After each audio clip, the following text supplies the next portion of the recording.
This is the NCASS Due Diligence system. It's a really thorough system that ensures that my customers are guaranteed, to the best of any reasonable ability, that there aren't any contaminants, that you work as hard as you can to make sure that the product is as good as it can be when it reaches your customers. Well, this is quite exciting. I've just received my NCASS Safe Food Level 3 Hygiene Training Certificate. I'm really glad that a lot of marketplaces insist on you having these basic qualifications, because it means that people, when they're selling food at market stalls, they need to know the basics to keep their customers safe. It allows me to grow the business with confidence and know that I'm selling something that isn't just a whim. It's a professional product. So yeah, I'm gonna make a few phone calls today.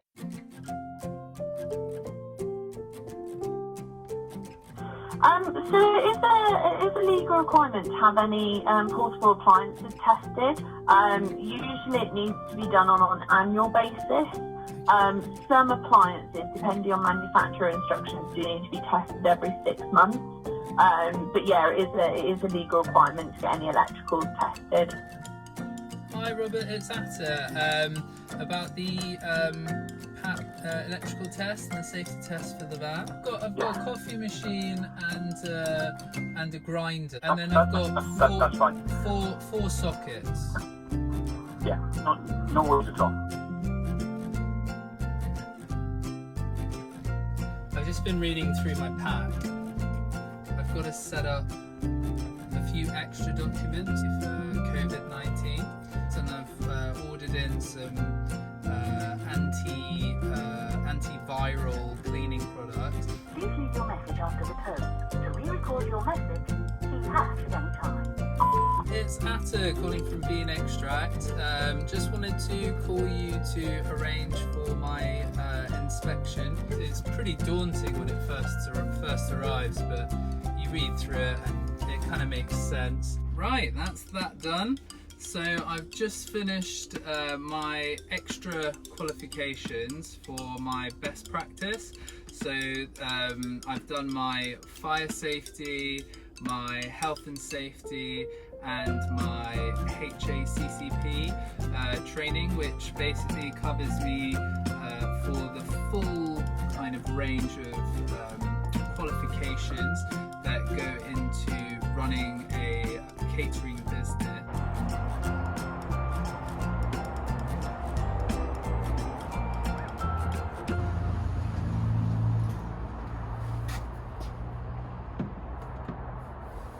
Right, so I've just installed this new Handeman TEAL hand wash system, and that's really important if you're doing any kind of catering job, any work with food really. You need somewhere that you can reliably wash your hands. Okay, so what I've done here is I've basically got the smallest, cheapest bit of tarp that I could find on eBay, which is 1 meter by 1 meter. I then got some carabiners like this, and then I got these little magnetic clamps. And what I want to achieve with this is just to stop the rain getting in and let the air come in underneath. In the system inside the air vent, it also has a fine mesh filter to stop any bugs or creepy crawlies getting in. This is my little cheap hack.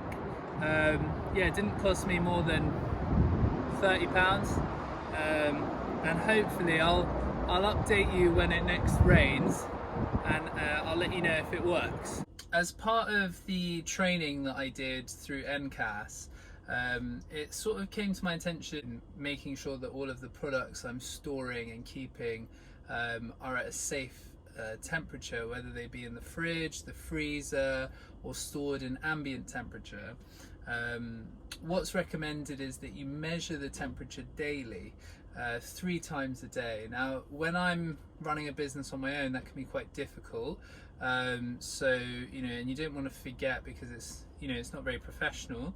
So what I've invested in for the company are these data loggers, and they have an inbuilt thermometer, and I bought 3 of them. One will go in the fridge, one will go in the freezer, and one will go in the ambient storage shelf.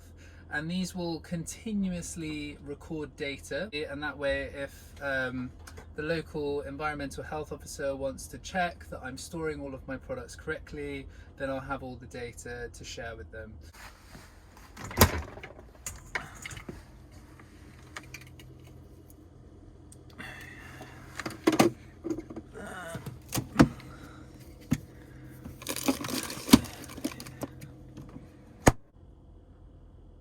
Okay, so that's all set up now then.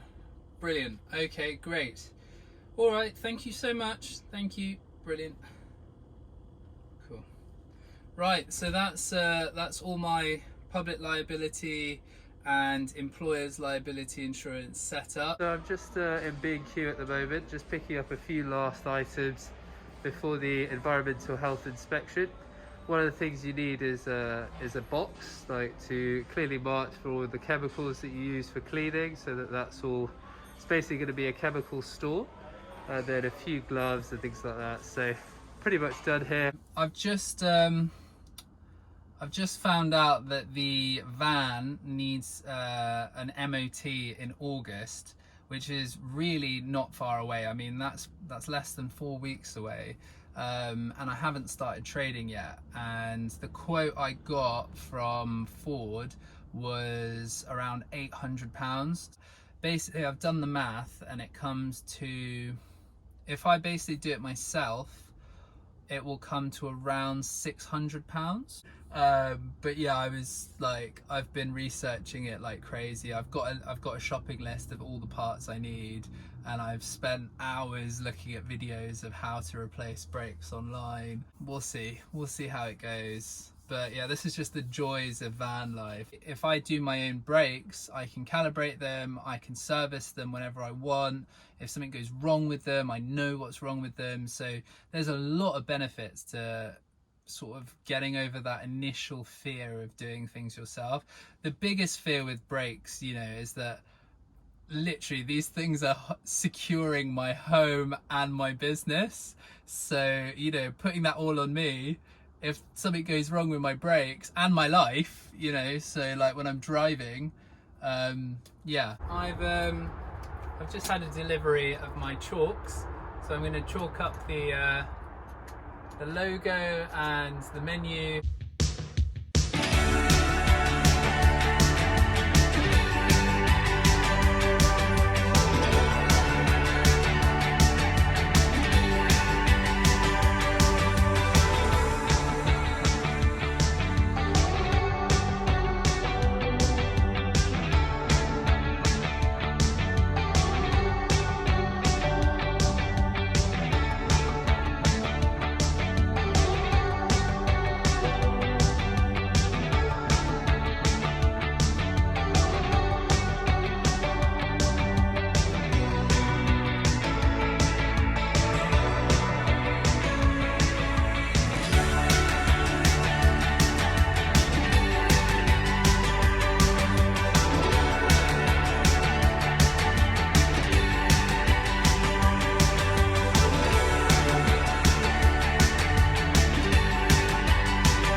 like it. It's not as easy as it looks, really, drawing things up in chalk. There's a lot of rubbing out, having to do it again. But yeah, I think I'm happy with that. I'm in Booker's, and I'm just picking up some stock for the van, and I've been given this £50 off voucher by NCASS, which is a great little token for my membership. So another thing is the markets that I want to be working in, say the London farmers market, they ask that your coffee beans are fair trade and that your milk is locally sourced. So this company here, Arla, they actually manufacture their milk in London, in a massive facility in London, and they're actually a cooperative. So a fair deal goes to the farmers that actually produce the milk. So I'm going to be using Arla milk in my coffee. The next thing I have to do is try and set up the website. Setting these things up and getting them perfect takes a long time, but it's totally worth it. I've just called the website company and I have paid for a year's subscription for the e-store and everything, so it's all set up, and when I push this button it's going to go live, which I'm really excited about. Done.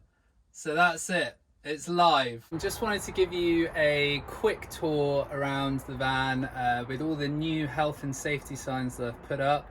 This is a critical part of working safely and is part of the health and safety directive of starting up a company. So, you know, if I want to hire people going forward, I have a duty as an employer to make sure, and quite rightly so, that they're working in a safe environment, you know, and I've done everything within my power to ensure the safety of my employees. One of the major hazards with running the van is going to be gas, so it's really important to put the highly flammable danger LPG sign and showing where the gas control valve is, which is in this cupboard. Also making it very clear where the first aid box and the fire extinguishers are, and I've also got a fire blanket, some blue plasters, which is really important when you're in catering. I just happened to have a tourniquet kit, and I figured, you know, I'll just pop that in there as well. Number for national gas emergency line in case there's a gas leak. Because it's gas, there needs to be ventilated and the doors need to be open. Having the fire action plan in place so that we know what to do if there's a fire. And because of COVID, having a customer notice and some information about washing hands safely so that we make sure we're all above board. It's also really important to have your health and safety sign, what you need to know. This is actually a legal requirement to have this up, and my employer's liability certificate, having a no smoking sign, and obviously the food safety and all of that qualification. So we've got the flammable gas.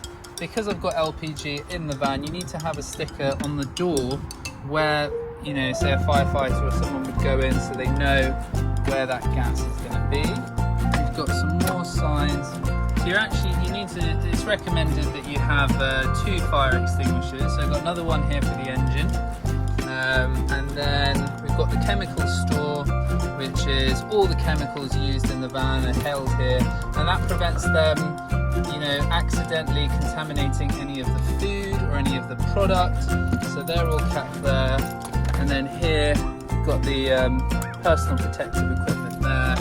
So all separate, and again another no smoking sign. So yeah, all very safe. So I've done that, and then I'm going to blow off some steam, just go for a nice run.